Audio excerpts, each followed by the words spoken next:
Hello, everyone. This is Philip Martin, and welcome to Which Dog Is It This Week? This is Paris. Paris really does kind of belong on this. What would you call this? A vlog, uh, video column, a vodcast. I don't know because Paris is credentialed. Um, Paris is a film critic, and she's hasn't reviewed anything for a while, but she'll probably get another chance at some point. Anyway, after that inauspicious beginning, let's. This is on film. It is May 29th. Actually, I'm doing this earlier in the week, but you know. You should be watching this no earlier than Friday. If you have found it before Friday, well, congratulations. Spoiler alert. This week, it's. I wrote my budget note to all my guys who contribute to Movie Style every week, and I sent it out, and I said, we're kind of pretending it's normal now because the lead film the lead review in our section this week is The High Note, which doesn't look too promising to me, but who knows? Could be good. Haven't seen it. Dan Liebarger is seeing it. I am waiting his review right now. In fact, as soon as I finish this little thing, maybe I'll go downstairs and there'll be a review there, and I can edit it and move it on. Paris, are you getting... Paris looks like a wolf. She wants you to know that. She does not look like a possum. She looks like a wolf. And she's my 12-year-old girl, and she's getting down. So I can get closer. The sound sounds... Okay, no more talking about technical stuff. The sound sounds a little funny to me today. I don't know if it is funny or whatever, but it sounds funny to me. So if there's something going on in your... Something going on in your headphones or however you're listening to this, well, I don't know what it is. We're using the same setup as we have in the past. We're using the same setup we've been using, so I don't know why it sounds different. If it sounds different to you, and it may not. But anyway, we're pretending to be normal. 80-something days of the ankle bracelet in. Theaters are open, 7 of them around the state. All the they're all independent ones that are open, and we're not expecting the chains to come back online for another month, at least. Maybe some will pick up the Unhinged, the Russell Crowe road rage movie. There's another movie coming out called Greenland that. STX is putting out, I think sometime early in July. And then tentatively we have Tenet on July 17th, though there's some question about that. A lot of that's going to be dependent upon New York and LA, and if the theaters there can open and if they can show it, then it'll probably open. If not, it may get pushed back to August, we're hearing now. So we're in this thing together. There's plenty of content. There's plenty of things to watch. Lots of movies. I mean, if you just want to, just soak in it, you can find whatever movies were playing when you were 12 years old on Netflix or Hulu or Amazon Prime or whatever your favorite flavor is, and just, dig deep down into them. I have not resorted to that yet. I've been pretty busy. I watched AKA Jane Roe, which I did it for work. Would I recommend it? No, unless you're interested in not necessarily the abortion debate, because it's really more of a character study of this woman who was really badly used by a lot of people, and sort of like how she got back at them. If But again, you can read my review, and if you probably know if you want to see something like that or not, and you've probably either seen it already, and a lot of that is just signifying what gang you're in. Maybe you have to see it if you have if you hold certain beliefs. I don't know. I'm not going to get into the politics of it. I will say that I think the correct pro-life stance, the consistent one, is the one evinced by Nat Hentoff and others. That if you're pro-life, you're pro-life. You're not in favor of capital punishment. You're not in favor of euthanism, assisted suicide, anything like that. I think that's a morally consistent stand that I don't think everybody who claims to be pro-life exhibits. But on to the main thing, which won't get me in trouble, or not too much trouble. And that is, someone asked what we're doing, what we're watching right now.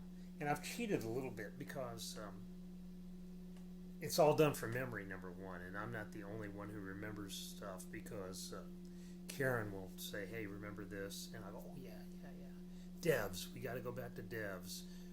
There's a lot of shows we started, like Mrs. America, the Phyllis Schlafly movie with Cate Blanchett, who's really good at it, but it just feels kind of TV movie-ish to me. But anyway, we were asked, what are we watching? And it's funny, because I used to go back in the day, back when I used to fly to New York and LA 7, 8, 12 times a year to see movies on these junkets, and I would be there with what we lovingly called the ilk, which is the entertainment reporters, the lapdog entertainment press of this country, really is what it was, because there are very few critics that actually do this, because most of the critics go to the screening and then they don't go to the junket, because most of the critics lived in places where they had screenings, like New York, Los Angeles, Philadelphia, Chicago. But if you're a critic in a tertiary market like Little Rock, Arkansas, well, you didn't get screenings very often, but you did get a chance if you wanted to go to New York or Los Angeles or Chicago or sometimes Dallas. You could go screenings there. But sometimes when you did that, you went, and you also, because it's a big expense to go, you would go and do the interviews. In fact, that's how you got invited to go to these things. You would have to sit in on the interviews, the round tables, and sometimes you would get a one-on-one I used to like to get one-on-ones with directors. I don't particularly like interviewing people who are in front of the camera a lot, because those people know how to work you. They're actors. Their job is enlisting your empathy. Their job is making you believe what they say. So I'm not terribly interested in those kind of interviews, because basically they have a program and they stick to it.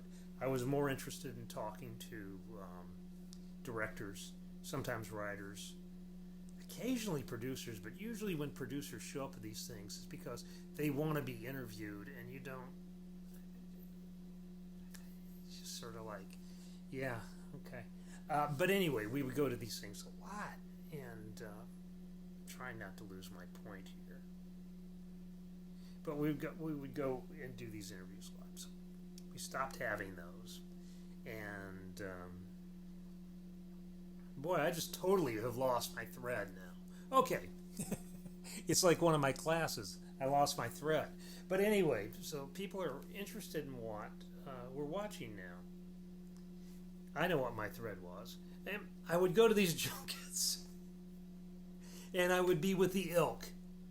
And I was always amazed that these people who, professionally had to watch these movies, and professionally, how they were so into, and I don't mean this disparagingly, because I really admire it, how they would be so deeply into this they'd watch so many TV shows, and they would keep up with so much.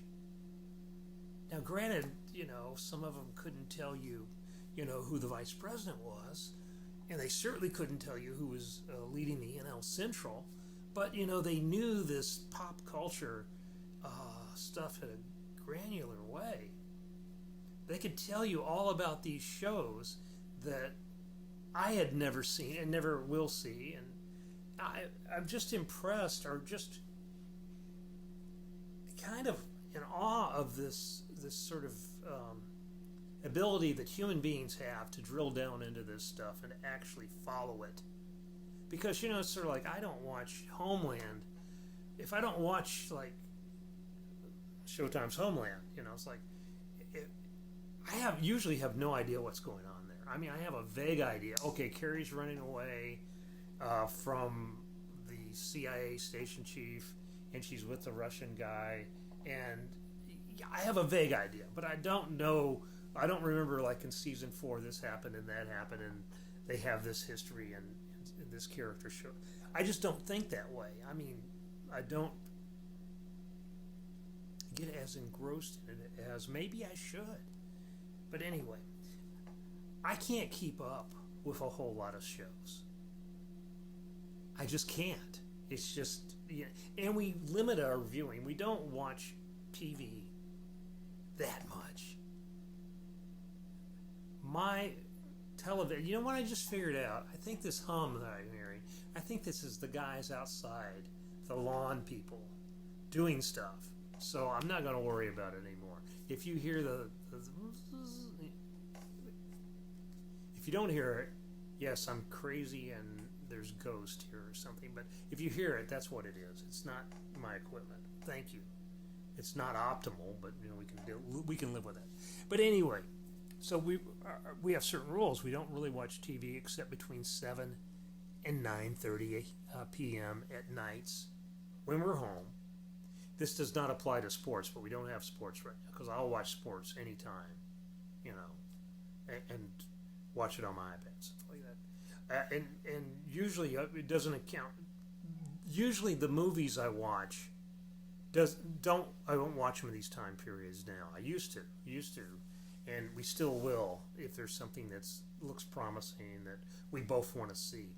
But usually I'm watching the movies on my iPad on my own time, not on family time, not between 7 and 9 p.m. at night. So basically we turn the TV on. We're listening to music, and then about 7:15 or so, turn the music off, turn the TV on, then we watch TV for a couple of hours, generally a night.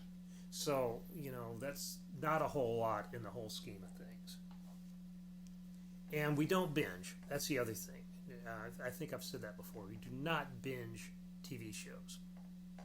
We watch one, turn it off, watch another, turn it off. The next night, we don't even go back to the ones we watched the night before, which makes a difference now because the rhythms of a show like Ozark it's sort of made to be binge because you get these kind of cliffhanger endings and these big. I mean, there's so much that happens in these shows. I read something where someone said Ozark was slow and not much happened in it, and I was like, "What are you, nuts?" I mean, these shows really pack a lot of stuff in there. So anyway, that's the ground rules. And here's kind of the roster of what we do. And we subscribe to everything. I'm sorry, back when it made sense to itemize your taxes, this was tax deductible for me because I am your, Mr. Big Shot movie guy. So, typically starting on Monday night. Monday night, and we're always home now, okay? Didn't used to be. Used to be we'd be gone 2 or 3 nights a week, but now we're pretty much home. So Monday nights we generally go back and try to find the HBO stuff on Sunday night that we missed because we were watching something else. Because we're streaming it, we're not watching it on HBO. We're watching it on HBO Now. I think that's the one we're watching. But we're watching it on that, so we'll go back and we'll watch John Oliver last week tonight, and then we'll watch like if we're watching, we did I talk about it? I didn't really like it, but we watched all of The Insider, and now we're watching the Mark Ruffalo.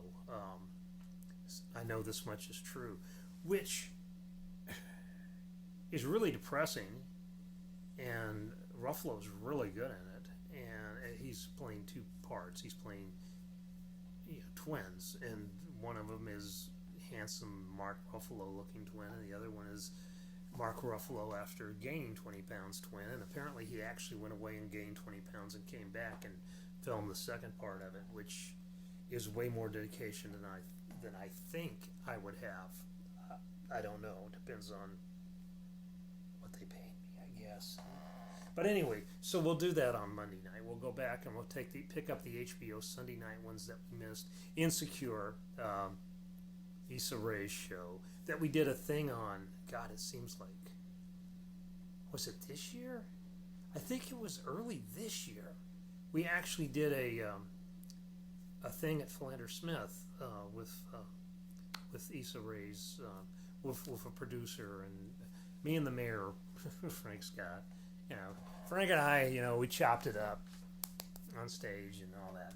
But anyway, so we pick up the HBO stuff that we missed, and sometimes there's usually, like, I'm hit and miss on Curb Your Enthusiasm. I like it, but I kind of see where it's going all the time, and I kind of see around the sides of these shows, and it's it's entertaining, but usually there's something more important that we need to watch. Need to watch, But anyway, so that's kind of the Monday nights, like the HBO night. Tuesday night, who knows? Lately we've been turning on Billions, which is I wrote about it a little bit in my column last Sunday because I was writing about the watches, which yes, I am a watch freak, and no, I'm not wearing one right now, and that's sort of on purpose because I didn't want to start doing a whole riff on watches. But so we watched that. The other show that I've already mentioned that we watch on Showtime is Homeland, which I can't wait for it to be over. I know it is over in most people's minds, but we haven't gotten to that finale yet, and I'm waiting to see. The one thing about Homeland that is really eerie to us is that, and Jack, I know you're not listening to this because this would be something that you wouldn't do, but Saul Berenson, is that his name? Yes, Saul. Anyway, Saul looks exactly like our friend and former colleague, Jack Schneller. Exactly like him. Even moves like him. And it's really odd and amusing to see Jack Schneller saving the world. So, anyway, so Homeland is not... I don't know. I mean, it's like, I guess you could have made a case for it being a good show at one point. But now it's just, I'm just in there. I just want to get through it and find out what happens to Franny and all that. But anyway, so, yes, we subscribe to Showtime. We get 2 shows that we watch. All right, that's not cost efficient. I know. Netflix is our big one. But right now on Netflix, we haven't got the big hour-long drama. We're watching Hollywood, which my neighbor recommended, and I'm enjoying it as much as I enjoy any sort of highly stylized Ryan Murphy series. And again, I'm not a TV guy, or at least I wasn't until this recent unpleasantness. But what I've seen of Murphy's stuff is sort of like, okay, I get it. Yeah, stylized. Some of it's really smart. Some of it's really dumb. Some of the performances are entertaining. I'll say that. But, so Hollywood's and it's only 45 minutes. I guess it's because someplace it's showing with commercials. I guess. I don't know. We did like Unorthodox, which is, season. It's gone. It's already, well, I say it's gone. It's like we're finished with it. But, you can still watch it. It's about the Hasidic Jew, the woman who escapes this Brooklyn community, Williamsburg community, goes to Germany. And one of the reasons I watch it is because, hey, Berlin. I like Berlin. I've been to Berlin. Look at that. That's Berlin. Okay. Which is the same thing for Counterpart, which is the J.K. Simmons series, which is running on Amazon Prime. And we're in the second season of that. It's another one of those science fiction, set in the near future series that it's just incomprehensible. Mainly because, we'll watch one episode a week. And it's hard to keep her. A lot of women who have black hair and that, hard to tell them apart if you don't watch it all the time. So there's that. Jumping back and forth. So Unorthodox was one I really liked. Dead to Me, which is back for a second season, and it's just one of the things that 20 years ago when Linda Cardinelli was in Scooby-Doo, she was like Velma. She was like the plain one. And now 20 years later, she is just this, sex bomb. And Christina Applegate, who I've always loved, is funny in this, but it's a funny, stupid show. Funny, stupid, which is sort of the way I feel about, what's the name of it? Download? Upload?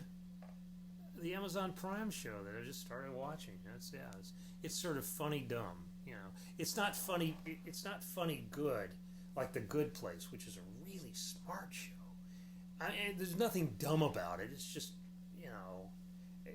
it's just got that sort of pacing and that sort of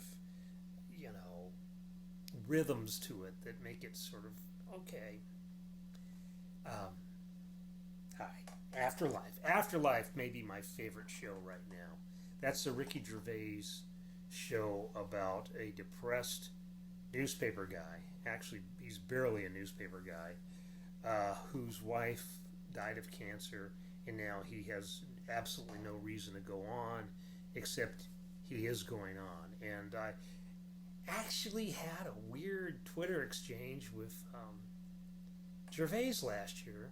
Well, I wrote this very complimentary, appreciation of it, and he retweeted that or something, or tweeted at me, and I tweeted back at him, and I asked him if he was familiar with Walker Percy's concept of the ex-suicide, which is exactly what this show is about. It's about a guy who has just given up so he can go on living. Because, he's dead already, so why not just keep going? Which is terribly oversimplifying both the show and Walker Percy. But and of course Ricky Gervais sends back, he goes, no, I never heard of that. So, just great minds. The same thing, Rectified, the old Ray McKinnon series. I asked Ray basically that same question because there's also a lot of stuff that's in Rectify that made me think of Walker Percy and this concept of the ex-suicide, which I've written songs about. I'm not going to play them here. It's not the right place. But, it's something that's intrigued me, and so you see it everywhere. Dead to Me, Afterlife, Grace and Frankie. That's the other one that it's like every third show is brilliant, and the other two are just dumb. So, but we need, we need a half-hour block. We need, and that's sort of like, okay, we get to the end of something, and it's like, okay, what's a half hour? What can we watch for a half hour? That's why that's. So I've covered Showtime. I've covered Netflix. Covered HBO. Amazon Prime. What else do I need to say? I need Devs, which is kind of getting into. The Bosch, which really good piece this week by Dan Liebarger. Interview with Michael Connolly, the creator of Bosch. One of the reasons I like Bosch, and it's one of the same reasons I like the Billy Bob Thornton show Goliath, is it really is set in LA and it's really shot there. And those are real places, most of them, where they film. And it just gives me a vicarious feeling, a thrill to see all these places because, I've been to LA a lot and I know LA and it's like, L.A., New York. Even if you've never been to New York, you know New York. And L.A. is sort of like that. It has a lot of landmarks that are kind of belong in this collective consciousness we have, this reservoir of common imagery, but you may not know exactly. I'd recommend a film, Los Angeles Plays Itself, which for a long time you couldn't rent or see because it has thousands, I'm exaggerating, hundreds of movie clips in it, and they couldn't get clearance for all of them, or it was really difficult. But anyway, Los Angeles Plays Itself. Highly recommended. I think it's 2.5 hours long. I've shown it in classes before. I think I've shown half and then half, but it's really good. And but that's a reason to watch Bosch, which is really good on the police stuff. Some of the cop shows are really bad on the police stuff. Bosch is good with the details. As far as whether it's a well acted, good drama, sometimes it is, and sometimes it gets, in the weeds. But for the most part, it's based on Connolly's books, and the books are well researched, and a lot of the storylines are very credible. And then, everything happens to Bosch, or Bosch is, in the middle of everything all the time, which isn't very credible, plausible, but, he's an LA homicide detective, so maybe so. Which leaves us with the Outliers, and I'm going to wrap this up in less than 30 minutes, which is my goal, it looks like. One of the great shows right now we're enjoying is this thing called No Offense on Acorn. It's a British TV show that was created by Paul Abbott, who's the guy who created Shameless, which started out as a British series, and Showtime brought it over here. And it's a great police series because it really captures the way that, at least in my experience, police officers relate to one another. So it's really cool. And the other, and I'm saving this for last because I don't really like it. I don't. I tolerate it. And I kind of enjoy it in a weird kind of way. But Karen, I think, really likes it. It's a Swedish drama called The Restaurant. I think the Swedish title is Our Time Is Now. And it's basically about this family that runs this restaurant. It picks up right at the end of World War II, where apparently they were the hottest restaurant in Stockholm for the Nazis. The Nazis like to go there. And it's now in the mid-50s where we are, and just started the second season. And it's like Downton Abbey. It's just pure soap opera. And if you like pure soap opera, you'll like it. And if you don't like pure soap opera, you'll find reasons to laugh at it and hate it. Anyway, I'm out of here. You met Paris. That's my Twitter handle. You've seen the shows, or we've talked about the shows. Leave me a comment. Share this video. Let me know you're out there.